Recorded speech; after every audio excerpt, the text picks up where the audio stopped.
In the name of Allah, the most gracious, the most merciful, I bear witness there is no God but God, and Prophet Muhammad is his slave and messenger, and I seek refuge in Allah from the rejected Satan. In this video, I'd like to talk about the Mahdi and Prophet Muhammad, peace and blessings be upon him. I had several dreams of the Prophet Muhammad, peace and blessings be upon him. In the dreams, he always had an immaculate character. He was always so relaxed and poised and like nothing could faze him.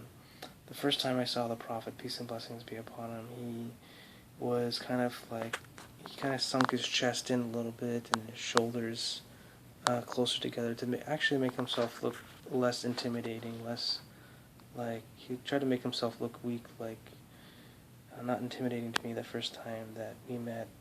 And I really noticed that he had such a great humbling character that he didn't want to. He had great intentions, like never wanted to hurt anybody's feelings, not do anything wrong. Always wanted to do the best for people in the best way he knew how. And it was quite amazing to see. I got to see him with some of his companions in one dream, where he was interacting with his companions, and his companions were also interacting with me, and we were having conversation. And what I really noticed is that he could really hold the space for his companions, that he wouldn't even have to say anything to them, that they just loved to be around the Prophet, peace and blessings be upon him, and he just gave them the space to be who they were, and loved them and cared about them just the way they are and how Allah made them. And I really felt like really non-judgmental towards his companions,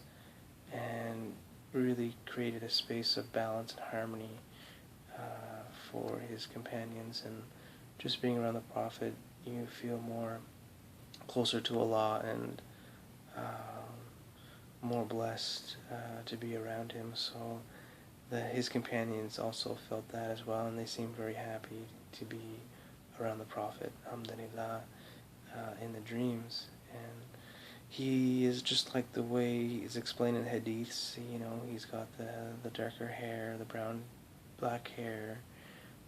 His beard was very thick. It wasn't very long. It was a little bit longer than mine, like maybe out to here or something.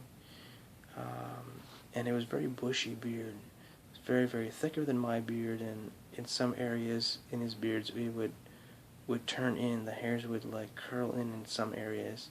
So he had an extremely handsome looking beard. It's very hard to explain with words. He seemed more handsome than me. His face was more like longer than mine and a bit more thinner than my face. He had white skin. He had brown eyes. His nose was long and thin. My nose is a little bit round at the end, but his was more straight and a nice thin nose. Very handsome looking man, very humbling. He looked about 5'8", 5'9", a little bit taller than me. He was a little bit more thinner than me.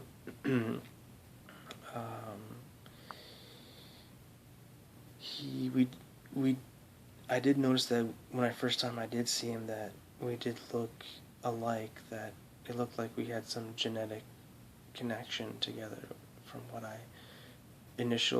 my intuition from my first look at the Prophet, peace and blessings be upon him, that I felt like somehow I was related to him, or genetically similar to him because of our similar facial features that we had.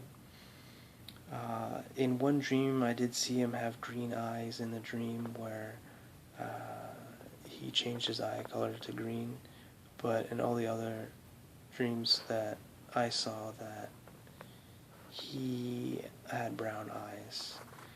It's not unusual to see color changes in the dreams. I've been around people who changed their hair color right in front of me, transformed into other shapes or people in front of me. So that's not unusual to see sometimes eye color change in the dream world. So he had an amazing character, very humbling. In some parts of my dream, I saw him shine with gold light around his head. He was always close to Allah. He would always turn to Allah if he had any problem or any difficulty. He would just instantly turn to Allah. He was so peaceful. Like I said, he could just he was so peaceful and relaxed, and he could hold the space for people that even if the whole world was going to blow up or come to an end, he'd just be so still calm and relaxed and peaceful that he wouldn't worry about anything. It seemed like he had such a deep faith in Allah, alhamdulillah, that nothing could faze him, nothing bothered him, no problem was too big or too small for Allah, and that he was just always calm and collected, and really interesting, and I learned so much from those experiences in my dream of Prophet Muhammad, peace and blessings be upon him. There's another dream where I was painting like this castle slash stage area, and it had a lot of dark colors in this castle, so I was painting on these bright yellowish, goldish colors in this castle, and after I got it all painted up, it was a lot brighter after this like castle stage area, and I could hear someone call me, and so I got up on my ladder and I put my head through the ceiling, like I removed like a ceiling tile or something, and I poked my head up into the ceiling, and guess who was there? Prophet Muhammad, peace and blessings be upon him. And we were like face to face, like I saw him like close up, and we kind of had some heart communications, and he had a big smile, and he just handed me like a big chunk of money, I guess as a tip for painting that castle or stage area like lighter colors, and it was a really nice experience to see, to have that experience, and to see him and give me a tip like that. It was nice. So I had lots of beautiful experiences with Prophet Muhammad, peace and blessings be upon him. He is a great character. He is a great man. He's super humble, super peaceful, super patient, and like I said, he just like nothing can faze him. Like I said, the whole world could be exploding, and he would just relax, no worries, Allah's got it under control kind of attitude. So it's very nice to see. I learned a lot from those experiences, and I hope I'll have more dreams of Prophet Muhammad, peace and blessings be upon him, again soon. I do dream regularly. A lot of my dreams I'm helping people, or I'm learning things about my own life and experiences and stuff like that in my dreams, learning lessons to improve my character and manners and things like that of that nature. I had another dream where I was driving in my car, and I kept being pulled down this road, and I couldn't control my car. It was like Allah was forcing my car down this road, and I tried to get out of the road, to get out of that street, I should say,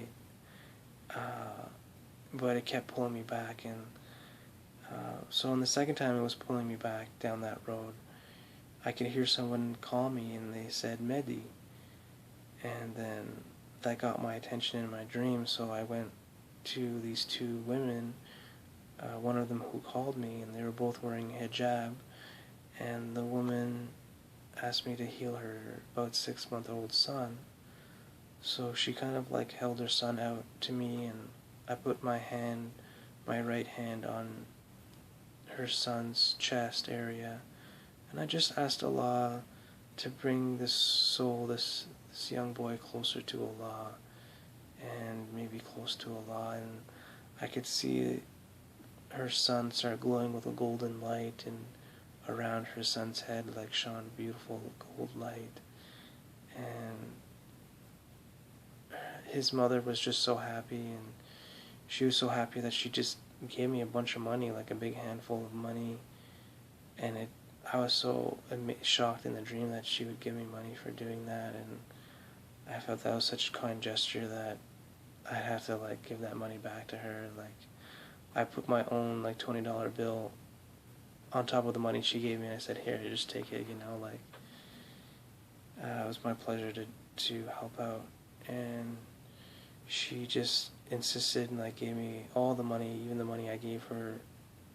She says no. She's like she just gave, like I could just feel like she just really wanted to give me that, and I didn't want to create disharmony or anything like that, so I just accepted it, and that was the end of the dream. I kind of just drove off after that in the dream and kind of switched up to other dreams that I was having that night, and so it's just a beautiful experience to have those types of dreams, especially the Prophet Muhammad, peace and blessings be upon him. The importance of gold light. I seen gold light around Prophet Muhammad's head too when he returned to Allah. I could see that. I saw the gold light in that young child's glow around him, especially around his head area.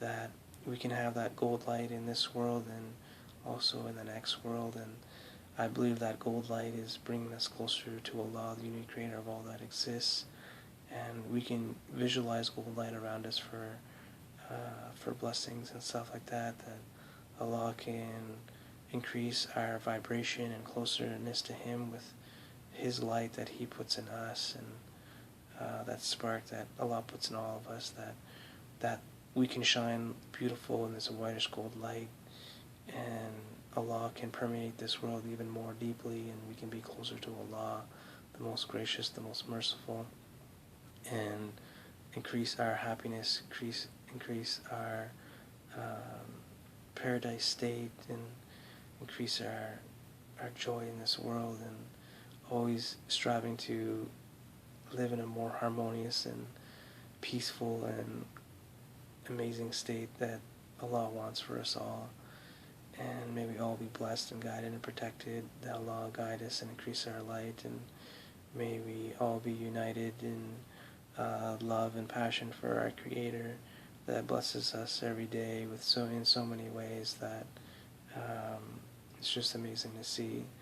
So let's increase our faith, increase our knowledge, and increase us doing the lawful things and staying away from the unlawful things. And may Allah create us abundance and love and passion for all of His creations, and most importantly for our Creator, the one and only Allah, the unique creator of all that exists. May Allah bless us all. Thank you so much. May you enjoy your days and your dreams, and may we all strive for this world to have lots of abundance and a paradise state to live in, and to increase our rank in the hereafter, to be closest to Allah, and to live in a blissful state always and forever. Thank you so much. Take care. Bye-bye.